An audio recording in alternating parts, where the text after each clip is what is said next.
CMR Shravanam sale up to 61% off. Okay. మీరు యాక్చువల్‌గా ఇక్కడ ఎదిగినటువంటి ఒక సినిమా యాక్టర్, ఎదిగినటువంటి ఒక పొలిటీషియన్ యాహ్! మీరు. కానీ మీరు ఎక్కువగా ఆంధ్రప్రదేశ్ పాలిటిక్స్ గురించి కూడా ఎక్కువగా ఆంధ్రే మాట్లాడుతుంటారు. కదండీ. ఆ! మొత్తం అన్ని స్టేట్‌ల గురించి మాట్లాడతా. అన్ని స్టేట్‌ల గురించి ఐ యామ్ ఎ మాట్లాడతారు. Citizen of India. హ్మ్. ఇండియాలో ఎక్కడ జరిగినా కూడా మాట్లాడతా. ఓకే. మాట్లాడతారు. I am okay. Having that right. Right it's not I am not asking about your right. Questioning your right. అంటే అక్కడ పాలిటిక్స్ మీద కూడా మీరు కొంచెం ఎక్కువగా కాన్సంట్రేట్ చేసేసి అక్కడ అంటే అదే ఇప్పుడు తుళ్ళూరు వెళ్ళటం గాని ఇవన్నీ కూడాను. అక్కడ అంటే ఏదో ఒకటే అండి. హ్మ్. తెలుగు రాష్ట్రం. హ్మ్. నేను తెలుగువాడిని. నా మాతృభాష తెలుగు. హ్మ్. మొన్నటిదాకా కలిసే ఉన్నాం. హ్మ్. ఈ రోజునంటే ఆంధ్ర అయింది. ఈ రోజునంటే తెలంగాణ అయింది. హ్మ్. అది పొలిటికల్‌గా దాన్ని విడగొట్టారు తప్ప హ్మ్. ఈ సంబంధ బాంధవ్యాలు అలాగే ఉన్నాయి కదా! హ్మ్. ఇప్పుడు తమిళనాడు అంటే ఓన్లీ తమిళ్. కన్నడ అంటే కన్నడ. అవును. మనకే దౌర్భాగ్యం 2 రాష్ట్రాలయింది. 2 రాష్ట్రాలు. సో, అది నేను అదృష్టమో దౌర్భాగ్యమో అది తెలీదు. అది గాడ్ నోస్. హ్మ్. నేనేమంటానంటే అది మన రాష్ట్రమే. మన రాష్ట్రం. ఓకే. నేను అట్లా ఈ మన రాష్ట్రంలో తిరిగాను నేను ఎక్కువగా. ఓకే. అది ఆంధ్ర అని అనుకుంటా అది కూడా మన రాష్ట్రం. అట్లా. ఓకే. మీరు తెలంగాణలో బీజేపీ కొంత ఈ మధ్య కాలంలో పుంజుకుంటది. సౌత్‌లో మొత్తం అన్ని రాష్ట్రాల్లో కూడాను పాగా వేయాలనేటువంటిది బీజేపీ యాహ్! స్ట్రాటజీ. ఈ స్ట్రాటజీలో తెలంగాణ కొంతమేర సక్సెస్ అయింది. మొన్నటి ఎలక్షన్స్‌లో ఆంధ్రప్రదేశ్‌లో కూడా సక్సెస్ అయింది. 8 సీట్లు పోటీ చేస్తే 8 సీట్లలో గెలుపొందడం అనేటువంటిది ఒక అన్‌యూజువల్. ఎందుకంటే ఏమాత్రం ఇంత పర్సెంటేజ్ కూడాను లేనటువంటి బీజేపీ 8 సీట్లు ఏకపక్షంగా కైవసం చేసుకోవటం వెనుక మాయ జరిగిందనో, మంత్రం జరిగిందనో అని అంటున్నారు. మాయ లేదు, మంత్రం లేదు. హ్మ్. ఏం జరిగింది? People pulse. హ్మ్. People pulse. ఈ హ్మ్. 5 సంవత్సరాల్లో అక్కడ జరిగినటువంటి అరాచకాలు. హ్మ్. ఓకే. దాష్టికం. ఏది మొన్న పడిపోయిన ప్రభుత్వంలో ఉన్న సీఎం గాని, వాళ్ళ హ్మ్. మంత్రివర్గం కానీ ఇవాళ పుంకాలుగా ఇన్ని వేల ఎకరాలు మైనింగ్, ఇన్ని వేల ఎకరాలు ఆక్రమించేశారు. ఇన్ని వేల ఎకరాలు బెనామీల పేరు పెట్టారు. మైనింగ్ చేసేశారు. హ్మ్. తర్వాత ఆల్కహాలు అంటే గవర్నమెంట్‌కి వెళ్ళని సొమ్ము ప్రైవేట్‌గా ఓన్ డిస్టిలరీస్ పెట్టి జూమ్ బామ్ అని ఏదో పేర్లు పెట్టేసి హ్మ్.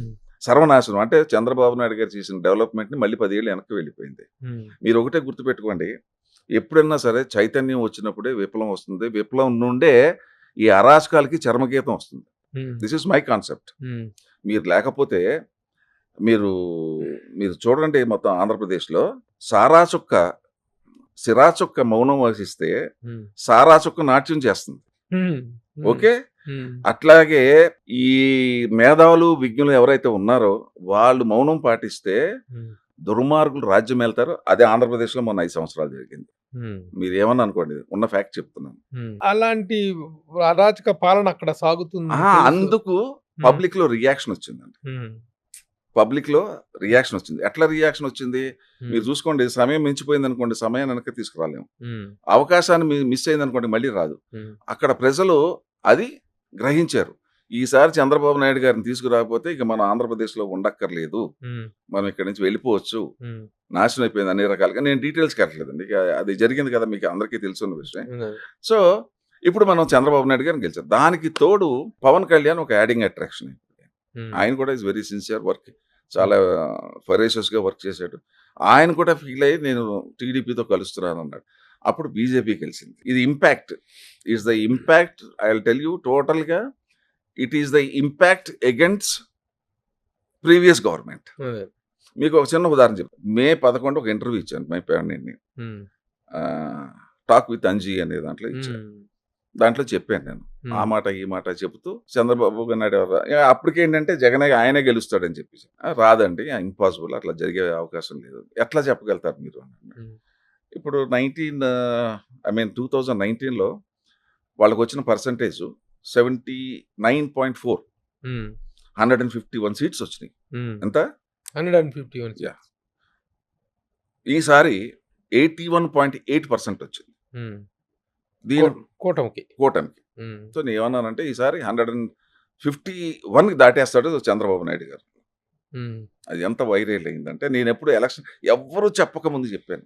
అవును. So it's nothing else but presumption. సరే ఇదిలా ఉంటేనండి బీజేపీ పోషించినటువంటి పాత్ర కూటమి ఏర్పాటు చేయటం కోసం పవన్ కళ్యాణ్ పడినటువంటి పాట్లు, పడినటువంటి యాహ్! అవమానాలు ఏ విషయం తేల్చకుండా లాస్ట్ మూమెంట్ దాకా తేల్చకుండా బీజేపీ ఒక శల్య సారథ్యం చేసింది అనేటువంటి సార్ దాన్ని పాలిటిక్స్‌లో హ్మ్. ఏంటంటే అంటే గెలిచినోడే నావాడు అన్న పద్ధతిగా ఆ! చూద్దాం అనేటువంటి దాన్ని లాస్ట్ మూమెంట్ దాకా లాగి ఆ విషయంలో చాలా మంది అసంతృప్తితో ఉన్నమాట వాస్తవం. మీరు కూడా అసంతృప్తితో ఉన్నారు ఆ విషయంలో? అంటే ముందు ఇప్పుడు చెప్పడం చిలకలూరుపేట సభలో ప్రధానమంత్రి అవును. మోడీ గారు మాట్లాడిన విధానం గాని అసలు ఒక దాడి చేయాల్సినటువంటి సందర్భంలో ప్రతిపక్షం మీద కూటమిలో ఉండి కూడా అవును. ఆయన ఏదో అశ్వత్థామ అథాకుంజర అన్నంత స్థాయిలో అవును. మాట్లాడి వెళ్ళిపోయారు. మన నెక్స్ట్ మాత్రం మళ్ళీ నెక్స్ట్ వైజాగ్ లో మాత్రం మళ్ళీ ఉమ్. అంటే రియలైజ్ అయ్యారు. అంటే ఒక రియలైజ్ అయ్యారు అప్పటికి. నేను అనుకోవటం ఏంటంటే ఉమ్. మేబీ బికాస్ రీజన్ ఏంటనేది మనకు తెలియదు కానీ కొద్దిగా ఏంటంటే అరే ముందుగా ఉండుంటే బాగుండేది అంటే అదే చాలా మంది ఏంటంటే జగన్మోహన్ రెడ్డికి ఎందుకు సైలెంట్ గా ఉన్నా అది అది అది కూడా జగన్మోహన్ రెడ్డి విషయంలో ఇప్పుడు ఒక ముఖ్యమంత్రిగా 5 సంవత్సరాల పాటు బెయిల్ మీద ఉన్నటువంటి వ్యక్తి ముఖ్యమంత్రిగా పరిపాలించడం అనేటువంటిది రాజకీయ ఇదిలో వచ్చింది. మీరు ఇందాక ఏ పాలిటిక్స్ ఏ నిజాయితీతో కూడినటువంటి పాలిటిక్స్ గురించి మీరు మాట్లాడుతున్నారు, హానెస్ట్ పాలిటిక్స్ గురించి మీరు మాట్లాడుతున్నారు. కానీ నేను ఒక మాట చెప్పాను. అది కాదు, బీజేపీలో ఆయన కరెక్ట్గా ఉంటే మోడీ గారు కనుక ఇతనికి అభయం ఇచ్చేసి ఇంతకాలం అతను వెళ్ళి కాళ్ళు మొక్కగానే ఇచ్చేసాడు అనేటువంటి ఒక అపప్రదని మోసింది బీజేపీ. ఎంతవరకు యాక్సెప్ట్ చేస్తారు మీరు దాంట్లో ఉన్నటువంటి ఇదేంటి? అంటే నేను కూడా కొద్దిగా ఫీల్ అయ్యాను, ఫ్రాంక్ గా చెప్తున్నాను. నేను కూడా కాస్త ఫీల్ అయ్యాను, ఏంటి ఇంతకు డిలే అవుతుంది, వాట్ ఈస్ ద రీజన్. ఎందుకంటే నేను యాక్టివ్ గా లేను. యాక్టివ్ గా ఉండుంటే అసలు మొత్తం లాగి ఉండేవాడిని బయటికి. నేను యాక్టివ్ గా లేను, సరే మనం సైలెంట్ గా ఉన్నాం కదా, మనం ఎందుకు కానీ ఎలక్షన్ బిఫోర్ 6 months బిఫోర్ చెప్పా. నా ఎనాలిసిస్ నాకు ఉంది, ఎనాలిసిస్ బాగా చేస్తా. సరే జరిగింది ఏదో మీరు అన్న దాంట్లో పొరపాట్లు జరిగి 200% బీజేపీ, టీడీపీ, జనసేన కలుస్తారని చెప్పి అప్పటికి ఇంకా 3 months బిఫోర్ వరకు జనసేన అనౌన్స్ చేయలేదు. నేను చెప్పా 100% కలుస్తారు, there is no doubt about it. అది జరిగింది కూడా అలాగే జరిగింది. అంటే మీరు అన్నట్టుగా ఏంటంటే కాస్త లేట్ అయిన మాట వాస్తవం. అంటే ఒక రకమైన నిర్ణయం తీసుకోలేనటువంటి ఇది చాలా ఇబ్బంది పెట్టినటువంటి పవన్ కళ్యాణ్ ముఖ్యంగా ఇటు తెలుగుదేశం వాళ్ళతో తనే అనౌన్స్ చేసుకున్నారు, పొత్తు తనే అనౌన్స్ చేసుకున్నారు. ఇటు బీజేపీతో పొత్తు తీసుకొస్తానని చెప్పేసి ఢిల్లీలో ప్రయత్నాలు చేసుకొచ్చి అవమానాలు పడ్డాడు. ఆ కార్యసాధనే ఈ రోజున ఈ ఫలితానికి ప్రధాన కారణం అనేటువంటిది యాక్సెప్ట్ చేయాల్సినటువంటి కూటమిలో ఎవరున్నారు, బీజేపీ ఉందా లేదా, లేట్ గా జాయిన్ అయింది ఎవడో పట్టించుకోడు సార్, ఎవడో పట్టించుకోడు. చంద్రబాబు నాయుడు గెలవాలా, ఇక్కడ మెయిన్ చంద్రబాబు నాయుడు అండి, గుర్తుపెట్టుకోండి. తర్వాత సరే బీజేపీ ఉంటే రేపొద్దున అక్కడి నుంచి సెంట్రల్ నుంచి ఫండ్స్ వస్తాయి. పవన్ కళ్యాణ్ ఒక డాషింగ్ గా ఆయన చాలా ఓపెన్ గా ముందుకు వచ్చాడు. మీకు ఒక సామెత ఉంది, చదువు లేని వాళ్ళు ఉంటారు కదా, మీకు చదువు లేని వాళ్ళు ఎప్పుడు కూడా మేధావులు మౌనం వహిస్తే దుర్మార్గులకి వల్ల జరిగే నష్టం కన్నా మౌనం అనేటువంటి మేధావులు మౌనం వహిస్తే ఆ నష్టానికన్నా ఈ నష్టం ఎక్కువ జరుగుతుంది.